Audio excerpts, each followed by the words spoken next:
기도하겠습니다.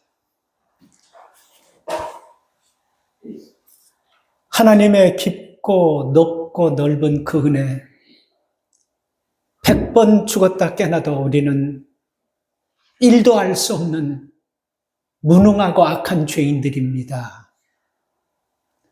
그러나 주님, 우리가 오늘 말씀을 통해서 이 땅에 오셔서 그 수모당하시고 고난받으시기 그 이유가 무엇인지, 그리고 무엇 때문에 우리에게 오셨는지 오늘 하나님 말씀을 통해서 깨닫고 다시 한번 우리의 나약한 신앙이 회복되기를 원합니다. 오늘도 하나님 말씀을 들을 때 돌짝밭같이 굳고 굳은 우리의 마음을 하나님께서 강권적으로 열어주셔서 들려지게 하시고 느껴지게 하시고 깨달아지게 하여 주시기를 원합니다. 부족한 종의 입술을 주님 잡아주십시오. 그래서 하나님 말씀을 전할 때 선포되고, 그리고 선포된 말씀이 우리의 영과 살과 뼛속으로 파고 들어가는 능력이 있게 하여 주시옵소서. 함께 하실 하나님을 소망하며 살아계신 예수님의 이름으로 기도 올리옵나이다. 아멘. 오래전에요, 미국 초창기에 한 목사님이 어떤 교회 부흥회를 가셨어요. 부흥회 가셔가지고 그 밤에 예배를 인도하고 있는데 그 동네 짓궂은 청년들이 목사님이 타고 온 마차 바퀴를 다 끊어버렸어요. 마차가 보면 여러분, 앞에 바퀴는 작고 뒤에 바퀴는 굉장히 큽니다. 앞에는 말이 달려있고. 근데 이거를요, 바꿔놔버렸어요. 뒤에 거를 앞으로 2개를 껴놓고 앞에 있는 작은 거를 뒤로 껴놨어요. 그래서 목사님이 아주 밤늦게 설교를 마치고 그 교우집에서 이제 하룻밤 주무시고 그렇게 가기 위해서 그 교우집을 찾아가는데 이게 말이 너무 힘들게 언덕을 올라가는 겁니다. 이게 어지간한 언덕이 아니고 보통 언덕이, 그래서 목사님이 올라가면서도 앞이 캄캄하고 너무 밤이니까 볼 수가 없으니까, 아니 어떻게 이런 높은 언덕에서 집을 짓고 어떻게 사나, 이게 어떻게 사람이 살 수 있을까, 이렇게 하는 마음을 가지고 막 몸이 뒤로 완전히 뒤처질 정도로 해서 그 말이 힘겹게 올라가서 그 성도 집에서 하룻밤 주무시고 아침에 일어나서 도대체 얼마나 그 언덕이 높은 집인지 하고 보니까 이 목사님이 놀래버렸어요. 평지입니다.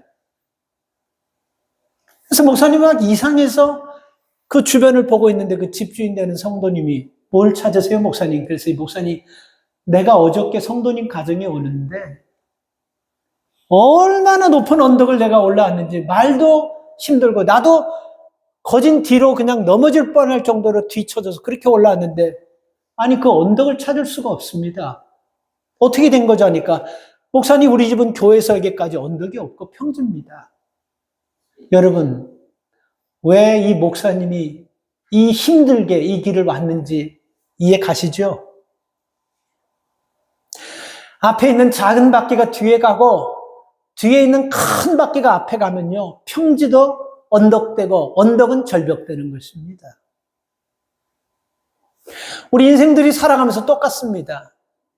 우리가 살면서 인생이 너무 인생길이 힘들고 어렵다고들 다 그래요. 근데 가만 보면요, 우리 인생길이 어려워서 문제가 아니고 인생길이 힘들어서 문제가 아니고 거칠어서 문제가 아니에요. 우선순위가 바뀌었기 때문에 문제가 생기는 것입니다. 그렇게 생각 안 해보셨어요? 물론 이 말씀은 여러분, 우리가 불신자들에게 얘기하면요, 알아듣지도 못하고, 그리고 불신자들의 이런 얘기 할 필요도 없는 거예요. 우리가 믿음을 가지고 하나님을 인생의 주인으로 모시고 살아가는 사람들이니까 이 말씀을 하면 여러분들이 이 말씀 먼저 깨달아야 되는 것입니다. 여러분, 뭐든지 그래요. 우리가 앞서야 될 하나님을요, 앞세우지 않습니다. 믿음의 사람들이 제일 앞서야 될 믿음을 여러분 앞세우지 않습니다. 그리고 뒤에 별 볼 일 없는 거, 뒤쳐져도 될 것을 갖다가 그것을 굳이 억지로 바꿔끼면서까지 해가지고 앞에 딱 세워놓으니까 인생길이 평탄할 수가 없는 거예요. 여러분, 그렇게 가면요, 계속해서 우리는 인생 오르막길 가다가 끝장 다 보는 것입니다. 그러나 원래 뒷바퀴가 앞에 가고 앞에 가게 원래대로 하면요, 언덕도 평지되고 골짜기도 평지되고 굽은 길도 평지되는 역사가 일어날 줄 믿습니다. 한번 생각해 보세요.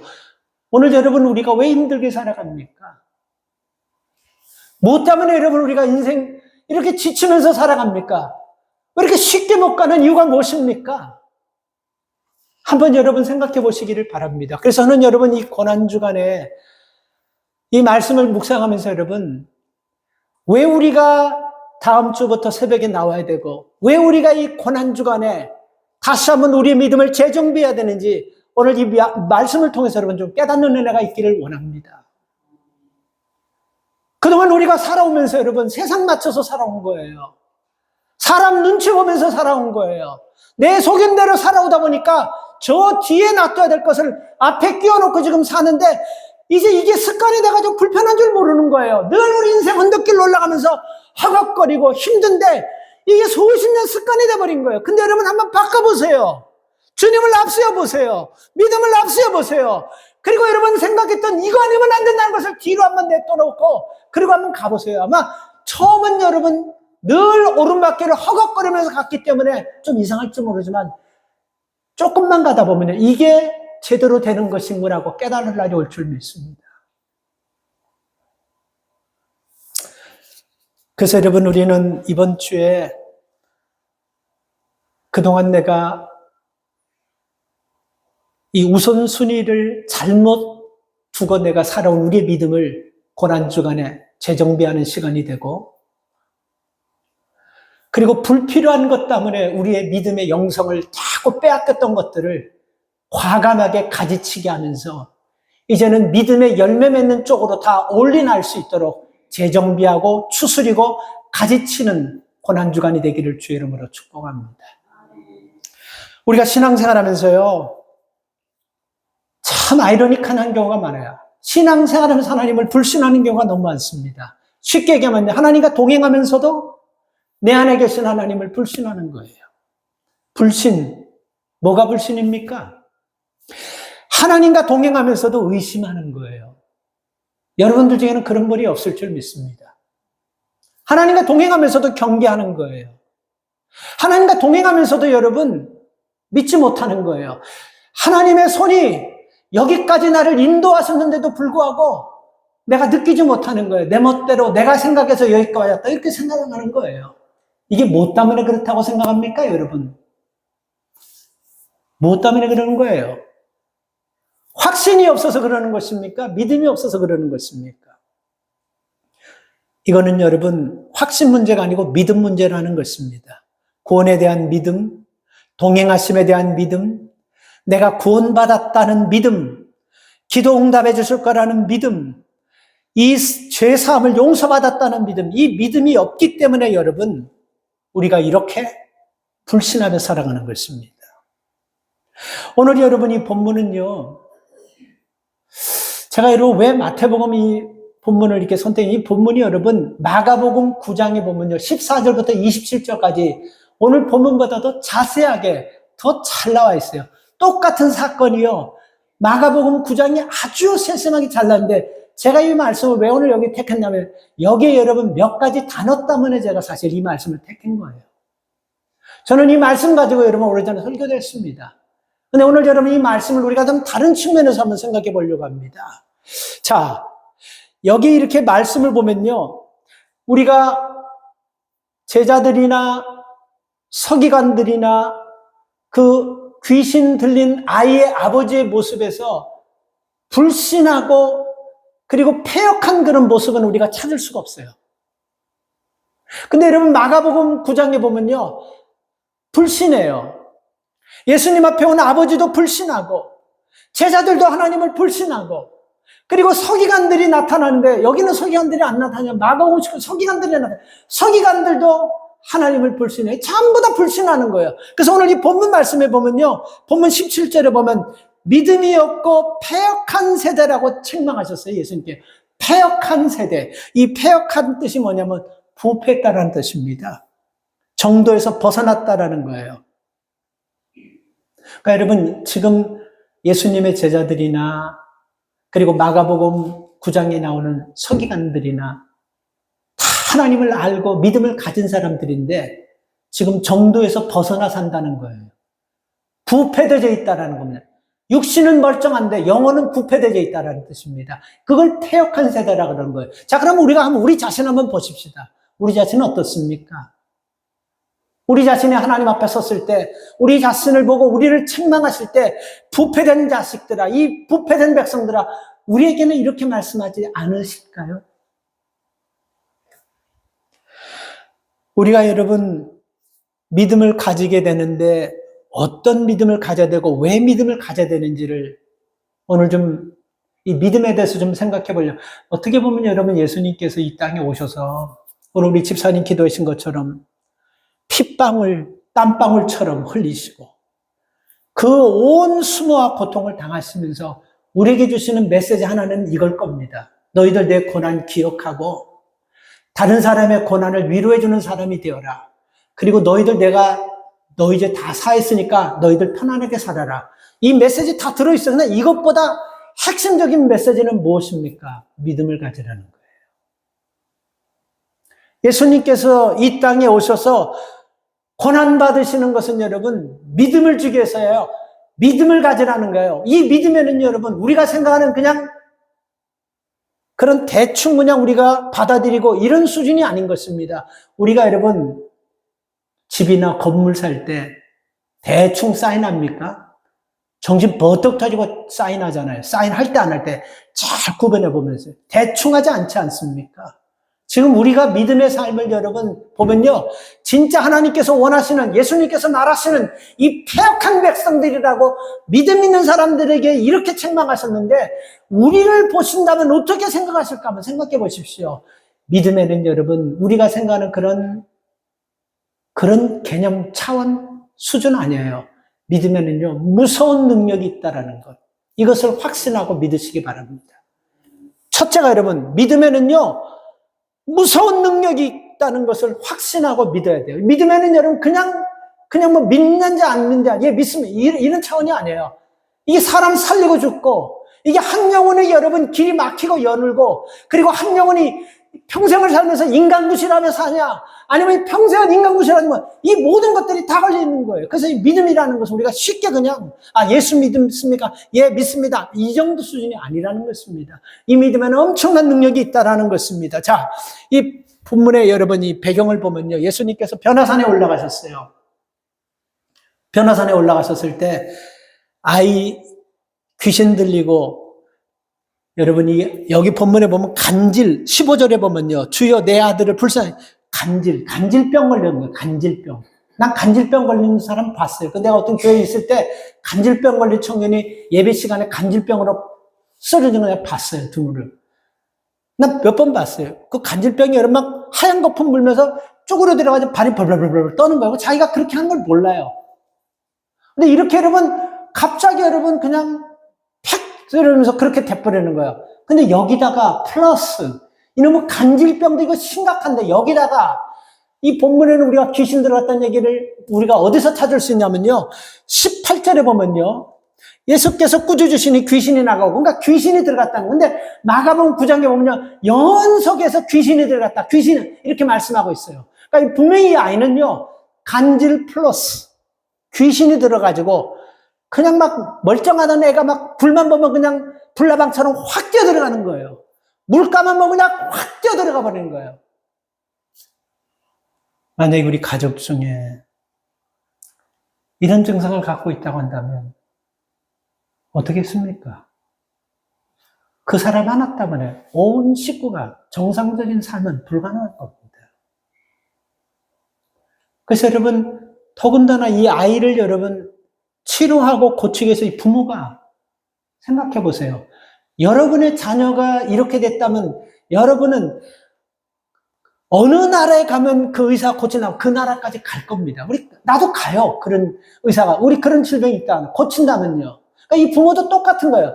2000년이나 지금이나 여러분 자식 사랑하는 부모의 마음은 똑같은 거예요.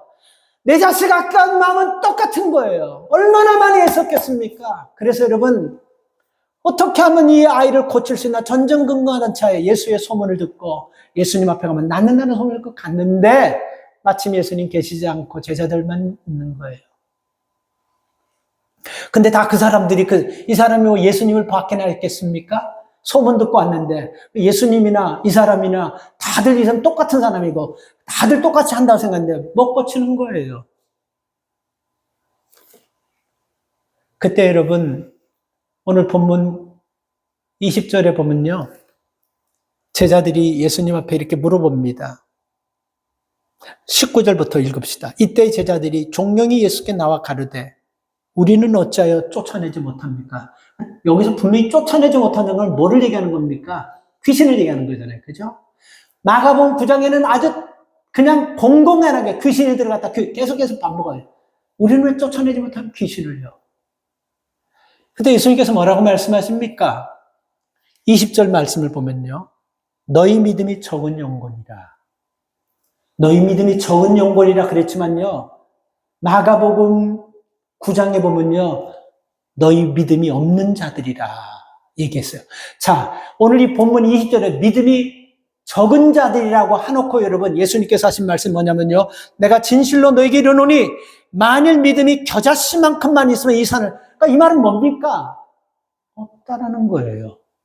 겨자씨만큼만 있어도 능력이 나타나는데 너희는 겨자씨만큼도 없다라는 거예요. 그래서 마가복음 9장에서는요. 믿음이 없다라고, 이 믿음이 없는 자다라고 그냥 일방적으로 예수님께서 책망해 버리신 거예요. 믿음이 없다라는 거예요.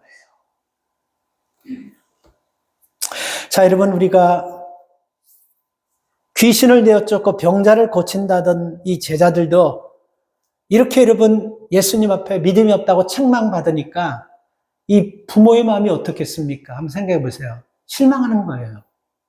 확신이 떨어지는 거예요. 그렇지 않겠습니까? 여기에 그 내용은 자세히 나오겠지만 확신이 떨어져, 실망이 떨어져 버려, 실망하게 되는 거예요.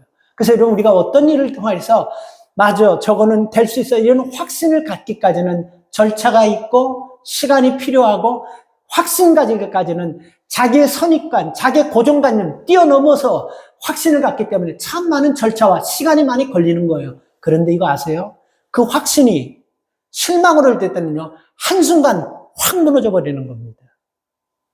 그러니까 여기까지 확신을 가지고 오기까지는 참 힘들었어요. 여기저기 찾아다니면서 수많은 의사들, 수많은 내놓으라는 사람에게 다 갔는데 못 고친데 여기까지 저 사람한테 가서 고칠 이런 자기 자신의 어떤 그런 선입관, 못 고친다는 불신 이런 것들이 많이 있지만 이걸 뛰어넘고 또 이거 뛰어넘으니까 막상 또 문제가 나세요. 또 뛰어넘어. 또 이러면서 다 이걸 넘어가지고 왔는데 못 고친다니까 그 확신이 확 실망으로 바뀌어져 버리는 것입니다. 여러분 우리는 신앙생활 하면서 믿음하고 확신을 좀 바로 구별할 수 있어야 돼요. 참 중요한 것입니다. 디모데후서 3장 14절 보면요. 너는 배우고 확신한 일에 거하라. 그리고 데살로니가서 1장 5절에 보면요. 곧 확신이 있어야, 데살로니가서 1장 5절에 보면 복음이 말로만 너에게 이른 것이 아니라 오직 능력과 성령과 큰 확신으로 된 것이다. 복음은 말로 된 것이 아니고 성령과 능력, 확신으로 된 것이다. 만일 여러분 믿음을 확신과 동일시한다면요. 흔들림 없는 견고한 믿음, 다시 말하면 확신이 있어야 구원받는 논리가 성립됩니다. 그렇지 않습니까? 그렇죠? 자, 그런데 여러분 분명한 것은 확신은 믿음과 동일해서도 안 되고 확신은 구원받는데 전혀 도움이 안 되는 거예요. 전혀 연관이 없는 거예요. 다시 말하면 기독교의 핵심인 구원은요. 우리가 확신을 통해서 구원 얻는 것이 아니고 예수 그리스도를 믿음으로 구원 얻는 거예요. 이거 중요한 겁니다. 여러분들 지금 여러분 확신하고 이 믿음하고 제가 아까 마차 그거 바퀴 까꿀로 넣었더니 까꿀로 생각하는 사람이 굉장히 많습니다. 그래서 여러분 이런 확신이요. 무너지면 여러분 걷잡을 수 없이 무너지는 거예요. 한순간에 무너져 버리는 거예요. 그래서 우리가 여러분 믿음을 가지고 확신을 가져야 되는데 확신 가지고 믿음 가지면요. 쉽게 무너져 버리고 쉽게 실망하고 쉽게 좌절할 수밖에 없다는 것입니다. 요거를 조금 더 설명하기 위해서는요. 확신이 구원의 조건이 아닌 것을 조금 쉽게 설명하면 우리가 출애굽기 12장에 보면요. 마지막 10번째 재앙에서 하나님께서 모세를 통해서 이 애굽에 있는 모든 사람들 중에 이스라엘 백성 가정들은 어린 양을 잡아서 그 문설주에 양의 피를 묻히라 그랬어요. 그래서 그 말씀을 믿고 확신 가진 사람들 거기다 문설주에 양을 잡아서 피를 뿌리고 확신 가운데 그 밤을 지낸 사람이 있고, 진짜 이게 양을 잡아가지고 문 앞에다 이렇게 뿌리면 첫 번째부터 9가지 재앙을 눈으로 똑똑히 봤는데 진짜 집안마다 장자들이 다 죽는다는 이 재앙에서 진짜 살아날 수 있을까 하는 불확실한 마음 가지고 거기 양을 잡아서 뿌린 사람도 있을 거예요. 그렇죠? 다 모두가 맞아 100% 확실. 이런 마음으로 양 잡아서 뿌리지는 않을 겁니다.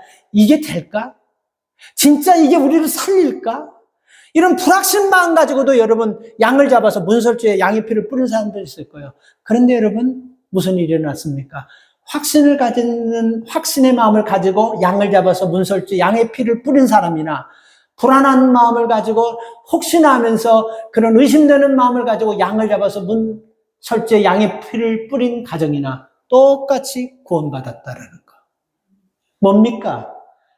하나님의 천사가 그 가정을 심판할 때 이 가정이 얼마나 확신이 있고 확신을 가지고 양의 피 발랐나 이거 보는 거 아니에요. 이 말씀을 믿고 이 말씀이 하나님 말씀이고 이렇게 하면 산다는 그 믿음 가지고 의심이 되지만 그 양의 피를 뿌린 그 믿음 보고 그 가정을 패스한 겁니다. 그래서 6월절은 패스오버라 이렇게 말씀하는 거예요. 오늘 여러분 우리에게 이 확신과 믿음에 대해서 분명한 여러분 구분이 있어야 되는 것입니다. 그래서 우리의 구원 역시 여러분 하나님의 아들 예수 그리스도께서 우리를 위해 십자가에 못 박혀 돌아가신 것을 확신하기 때문에 구원받은 것이 아니고 믿기 때문에 구원받는 거예요. 이걸 믿기 때문에 여러분 구원받았다는 것입니다. 그래서 우리가 구원받았다라는 것은 여러분 확신보다도 믿음이 앞서고 믿음이 분명해야 되는 겁니다. 그렇다고 해서 여러분 확신이 중요하지 않다는 것은 절대로 아닙니다. 이 확신은요 우리에게 죄에서부터 여러분 벗어났다는 확신을 주고 심판에서 벗어났다는 확신을 주고 그리고 우리가 여러분 사망에서 벗어났다는 확신을 주고 우리가 하나님의 자녀이기 때문에 감사하며 행복하며 기쁘게 살 수 있다는 확신을 주는 건 맞아요. 이 확신 중요하지 않다는 것이 아닙니다. 그런데 여러분 이거는 분명히 구별해야 돼요. 로마서 10장 17절에 보면 믿음은 들음에서 나고 들음은 그리스도의 말씀으로. 그러니까 우리의 확신은 여러분 필요하지만 믿음에서 확신이라는 것은 믿음이 먼저 앞서야 되는 것이지 확신이 먼저 앞서면 여러분 우리가 쉽게 넘어지고 무너질 수밖에 없다는 거예요. 그래서 서기관들과 마가복음 9장에 보니까요 서기관들과 제자들은 이 일로 변론합니다. 그러니까 확신을 가지고 여러분 믿었던 사람들은요 한순간에 무너져서 실망하니까 싸울 수밖에 없는 거예요. 변론했다고 하는데 뭐 때문에 변론인지는 성경 내용에 오늘 본문에도 그렇고 마가복음 9장에도 없습니다. 뭐 때문에 변론했는지는요. 그럼 중요한 것은 여러분 우리가 믿음을 가지고 살지 않으면요 우리가 넘어졌을 때 결국은 여러분 우리가 네 말이 옳냐 내 말이 옳냐 원인을 여러분 주변에서 찾으려고 변론하는 그 수준으로밖에 안 된다는 것입니다. 그래서 믿음으로 살다가 내가 생각대로 되지 않으면요 믿음으로 사는 사람은요 이런 고백과 이런 신앙 해석이 분명히 나와야 돼요. 이게 하나님의 이 또한 하나님의 뜻이겠지. 이 또한 하나님이 합력하여 선을 이루시고자 하시는 하나님의 섭리겠자는 이런 믿음으로 받아들일 때 여러분 그때 여러분 우리 안에서는 놀라운 능력과 놀라운 역사하심과 하나님이 함께 하시는 것을 보게 되는 것입니다.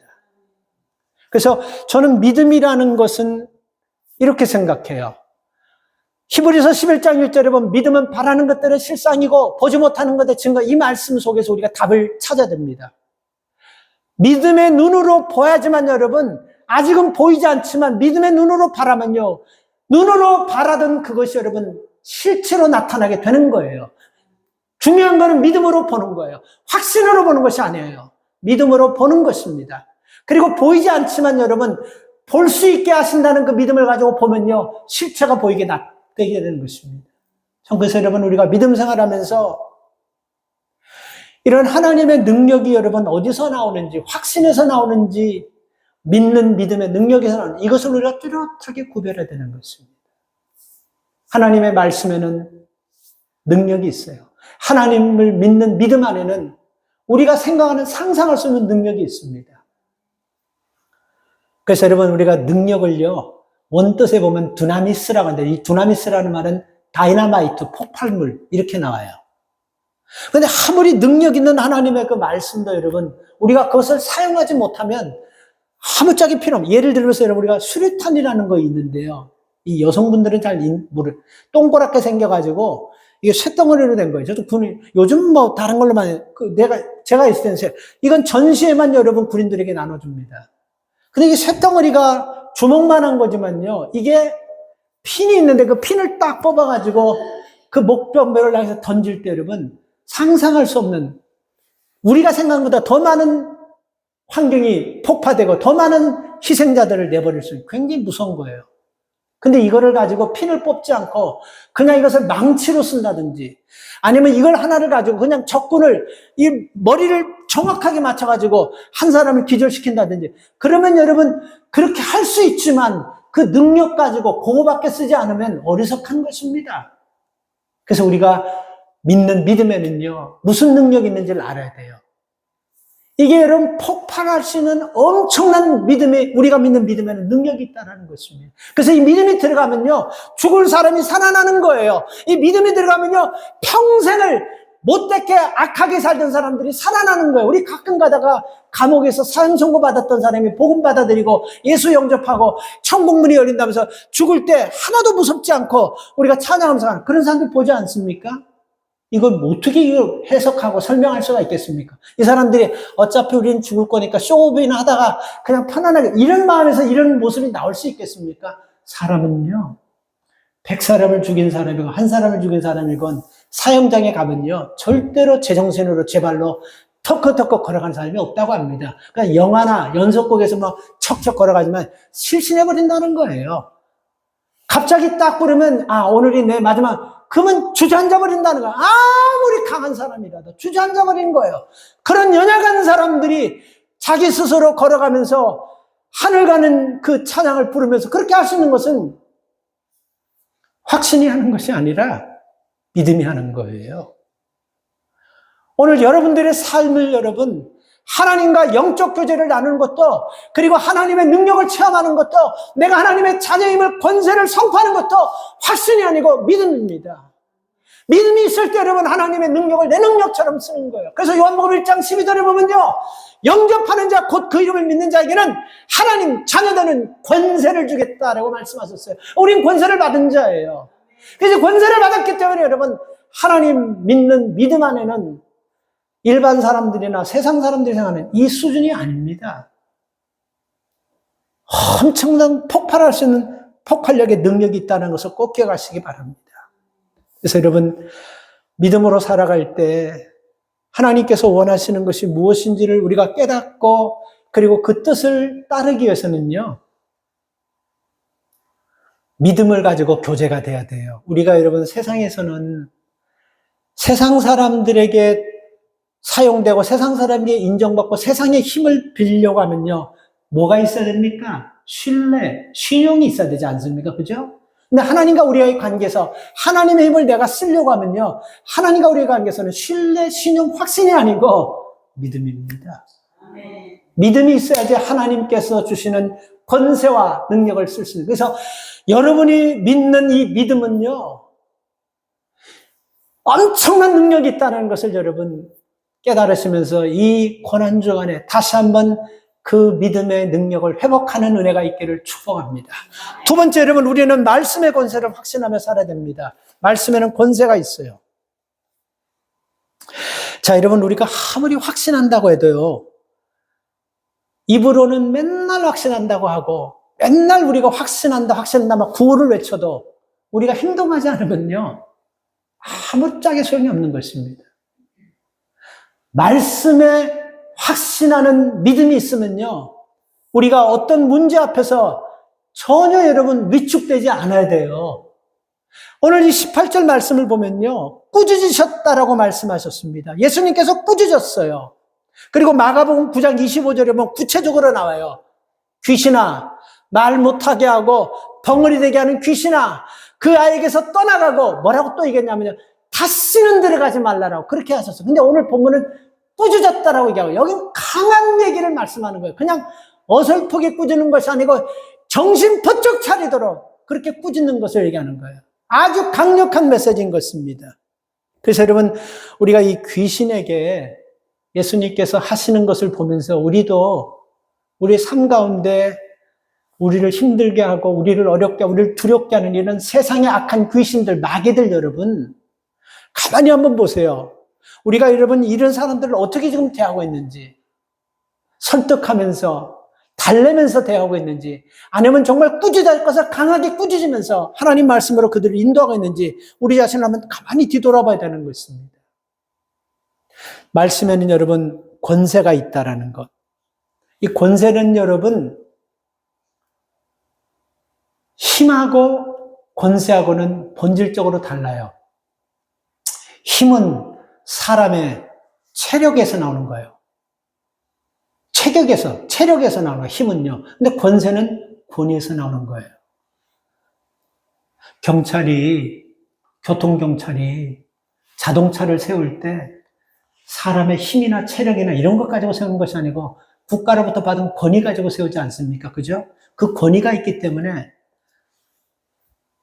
국회의원이고 뭐고 다 그냥 세우는 거예요. 얼마 전 유튜브 보니까 여러분 어느 지역에서 여성 경찰이 그 교통 위반을 잡았는데 그걸 바디캠으로 다 찍어버렸어요, 경찰이. 그 법적으로 찍게 돼 있다고 합니다. 하도 문제가 많으니까. 근데 자기가 뭐 시의원인데 너희 서장 뭐 누구냐 막 이렇게 얘기하는데 I don't care. 시의원이고 당신 지금 법을 어렵기 때문에 거기 티켓을 나가는데 너 이거 해놓고 감당할 수 있냐 막 그래도 I don't care. 나는 법적으로 한다고 다 끊어버려요. 그래서 이게 여러분 이게 리뷰가 되고 경찰국에 올라와서 다 보니까 이 시의원 아주 심각한 문제가 있는 사람이에요. 그리고 이 사람은 오히려 진급해버렸습니다. 아주 오래전입니다. 알고라는 부통령이 여러분 캘리포니아 쪽의 하이웨이 거기에서 스포츠카 타고 가다가 경찰에 딱 걸렸어요. 근데 경찰이 알고인 줄 알고 잡은 것이야. 그때 부통령 할 때예요. 부통령 그만 딱 끝나고 내렸을 때. 경찰이 알고 잡은 거 아니에요. 그냥 스포츠카가 속도가 넘으니까 딱 세워버렸습니다. 오토바이가요. 딱 세우니까 알고예요. 그냥 라이센스 달라고 해서 티켓 끊어버려요. 그게 뉴스에 나온 적이 있어요.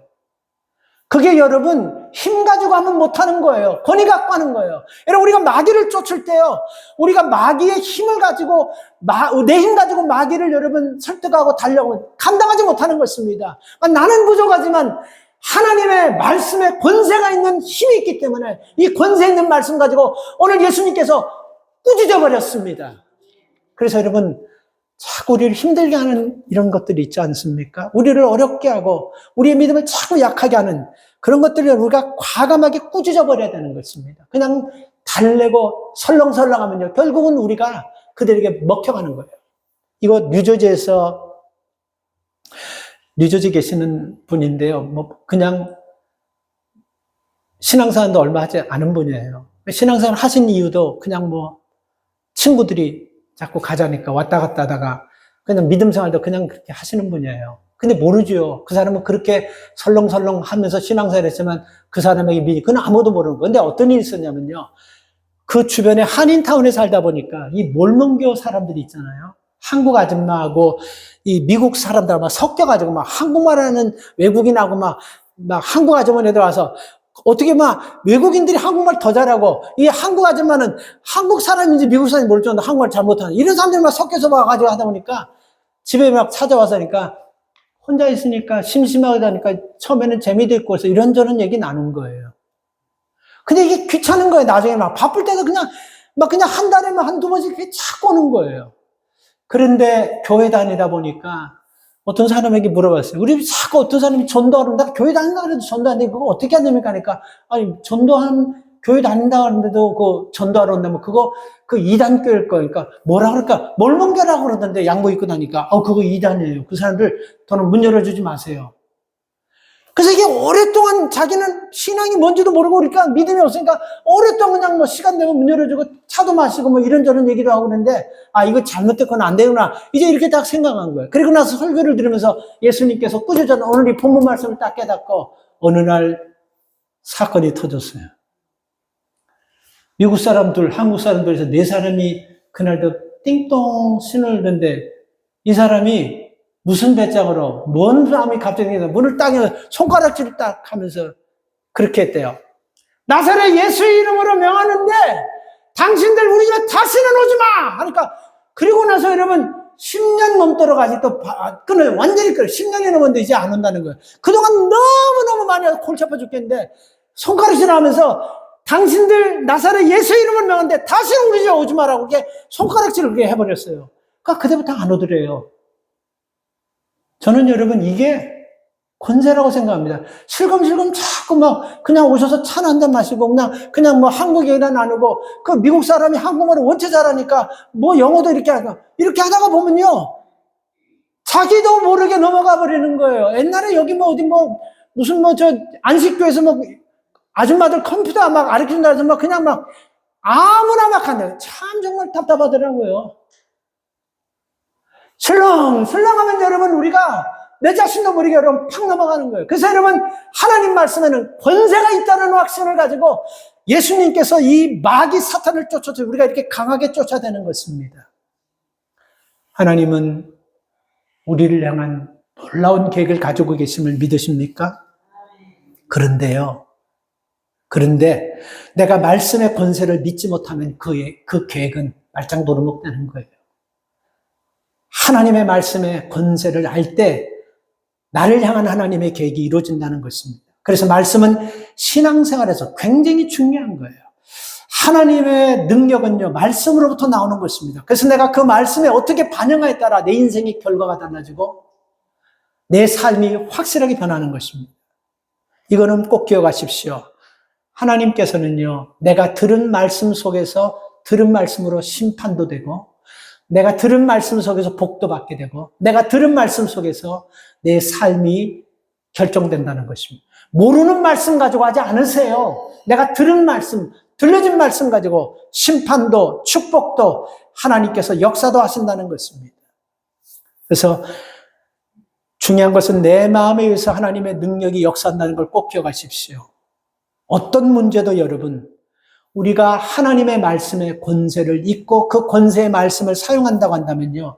지금 여러분들이 죽기 살기로 문제가 심각하다는 그 문제도 하나님 권세 있는 말씀은요. 평정될 줄 믿습니다.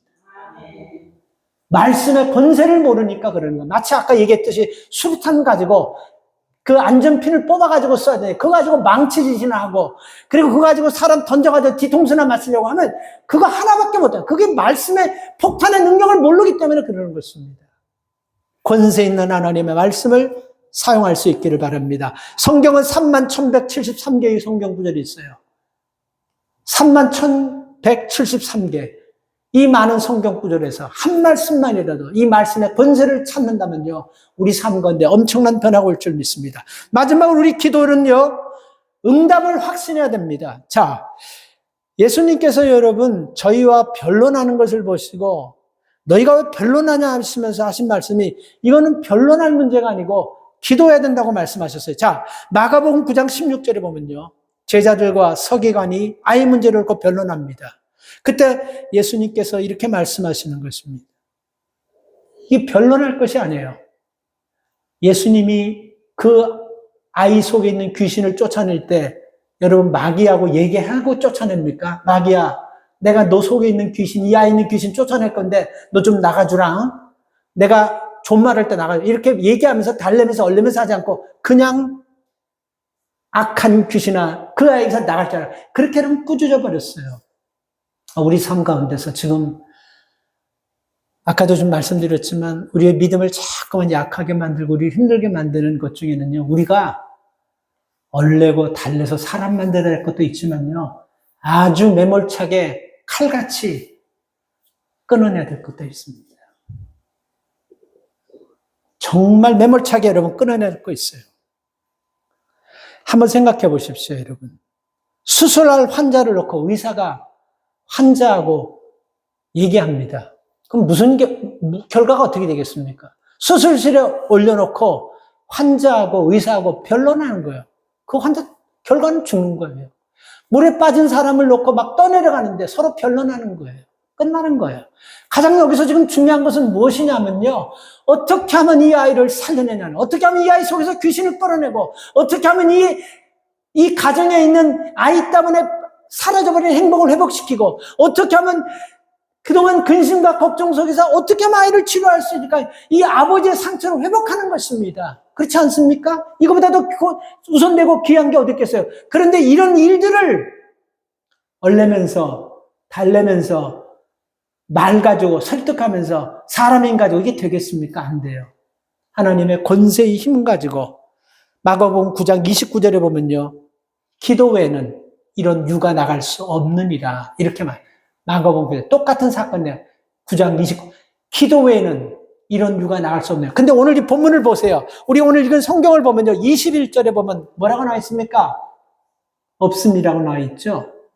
근데 거기에 원문을 보면요. 이렇게 되어 있어요. 기도와 금식에는 이런 유가 나가지 아니하느니라. 21절에 그 말씀이에요. 그러니까 우리가 여러분 믿음의 삶을 살면서 여러분 우리가 변론으로 해야 될 것이 있고 하나님의 말씀의 권세 가지고 우리가 기도하면서 해야 될 것이 있는데 어떤 문제가 발생하면요. 믿음의 사람들은 먼저 변론부터 하려고 생각하지 마십시오. 이게 기도할 문제고 이게 신앙의 눈으로 보면서 믿음으로 여러분 결정할 문제라는 것을 먼저 여러분 우리가 의식해야 되는 것입니다. 왜 그렇습니까? 우리가 예수 믿지 않고 그냥 세상식으로 산다고 한다면 우리가 이렇게 여러분 선택할 필요도 없어요. 그냥 세상식으로 방어하면 돼요. 세상식으로 표현하면 되는 거예요. 근데 우리가 예수 믿고 믿음 안에서 하나님의 자녀로 살려고 하니까 우리에게 오는 시험들, 우리를 넘어뜨리려고 하는 것들은 누구냐면요. 악한 사탄들, 이 귀신 같은 마귀들이 하는 짓거리들이에요. 근데 이 사람들은 무슨 변론합니까? 기도하면서 오히려 믿음을 가지고 하나님 말씀으로 아주 강력하게 나가기를 주님께서 우리에게 주시는 것입니다. 저는 이 신앙, 이 고백이 여러분, 이 고난주간에 우리에게 회복돼야 될 줄 믿습니다. 그래서 모든 문제 속에서 우리가 살아가면서 우리는 그 문제에 파묻히고 문제에 끌려다니고 문제에 엉망진창되고 이런 걸 하나님이 원하시는 것이 아니에요. 아까 말씀드린 처음부터 다시 들어가면요. 믿음에는 파워가 있어요. 권세가 있어요. 그리고 말씀에는요. 권세가 있어요. 이런 권세를 여러분 우리가 사용하기 위해서는 기도하는 거예요. 기도할 때 이런 역사가 나타나는 거예요. 그런데 여러분 우리에게 주신 이런 권세, 이런 능력, 이런 하나님께서 우리에게만 믿음의 사람에게 주신 이런 권능을 여러분 어떻습니까? 지금 사용하고 있습니까? 한 동물원에 새끼 낙타하고 엄마 낙타하고 대화를 하는 거예요. 이런 대화를 해요. 엄마, 새끼 낙타가 엄마한테 묻는 거예요. 엄마, 왜 우리 눈썹이 이렇게 길고 우리 코는 이렇게 벌렁벌렁하고 다쳤다 붙였다 자꾸 이렇게 가끔 그러지 않을까? 엄마가 그거 우리 모래에서 사는 이 낙타에게만 하나님이 특별하게 만들어준 거야. 그래서 코가 벌렁벌렁 하면서 자동으로 다치는 것은 모래바람 안 들어오게 하고 눈썹이 긴 거는 모래가 눈에 들어가. 아, 우리가 그렇게 대단해요? 두 번째 또 질문했습니다. 근데 엄마, 우리 이 낙타발은 왜 다른 짐승발처럼 이렇게 깨끗하고 쌈딱 이쁘지 않고 둥글 넓적해가지고 걷기도 불편하고 이렇게 우리가 못나게 만들어지. 그거는 모래사장을 다니다 보면 모래가 푹 빠지는 데인데 그만큼 면적을 넓혀가지고 빠지지 않게 하기 위한 거야. 아, 우리가 이렇게 대단해요? 세 번째 또 좀. 근데 엄마, 우리는 이 등잔에 보면 이런 봉우리들이 이렇게 몇 개씩 있는 거, 이게 뭐야? 하니까, 그거, 먼 길을 갈 때 거기에 영양분도 저장돼 있고, 거기에 물도 저장해서 다른 짐승은 못하지만 우리는 먼 길까지 가면서도 거기 싸우는 영양분 가지고 수분 섭취하고 영양분 하는 거야. 아, 우리가 이렇게 대단해요? 그럼, 우리 이렇게 대단해. 이렇게 하나님께서 섭리해 주셨어. 근데 네 번째 질문에 엄마가 대답을 못 해버립니다. 그 네 번째 질문은 뭐냐면, 엄마, 그런데 우린 지금 동물원에서 뭐 하고 있는 거야? 대답을 못 하는 거예요. 저는 여러분이 우리가 주는 이 메시지 속에 메시지가 있다고 생각합니다. 하나님께서 이 세상의 악함과 이 세상의 이 부정함과 이 세상의 거친 것을 모르시고 우리를 이 땅에 보내셨다고 생각합니까? 하나님 더 잘 아세요. 그리고 우리에게 보낼 때 그냥 보내신 것이 아니고 믿음의 능력을 줘서 보내시고 하나님의 말씀에 권세를 줘서 보내시고 힘들고 어려울 때마다 기도의 돌파구를 찾아서 기도할 때 하나님께서 교제하고 응답하시기 위해서 보내주셨는데 이런 능력을 가지고 우리 지금 집에서 뭐하고 있는 겁니까? 이런 능력을 가지고 지금 여러분 주변에 지금 그런 사람들을 보고 지금 뭐하고 있는 겁니까? 우리가요.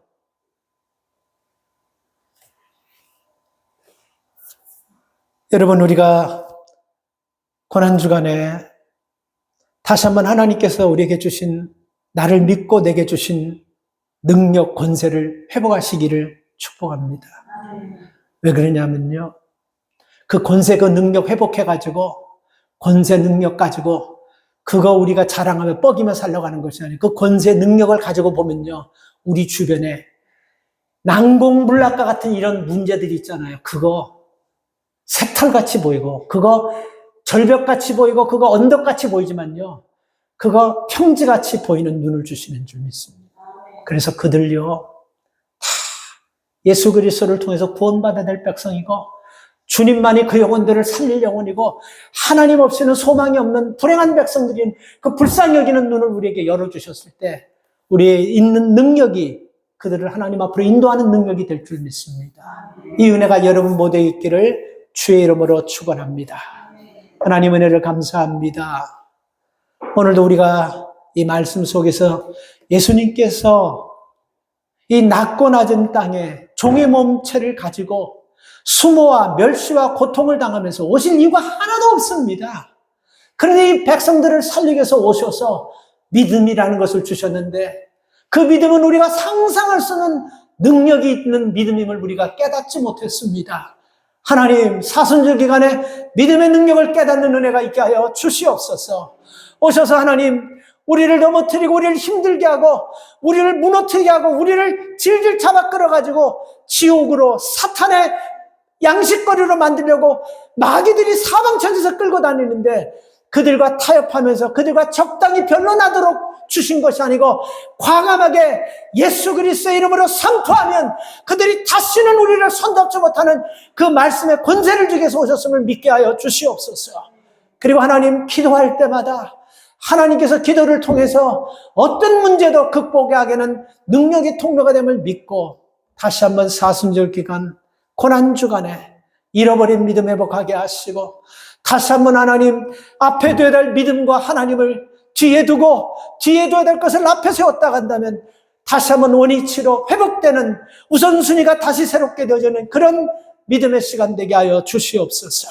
오늘도 하나님 우리에게 말씀을 통하여 깨닫게 하시고 그리고 듣고 끝나는 것이 아니고 확신으로 끝나는 것이 아니고 믿음으로 결단하며 이렇게 살 수 있도록 인도하여 주시옵소서. 예수 그리스도의 이름으로 기도 올리옵나이다. 아멘.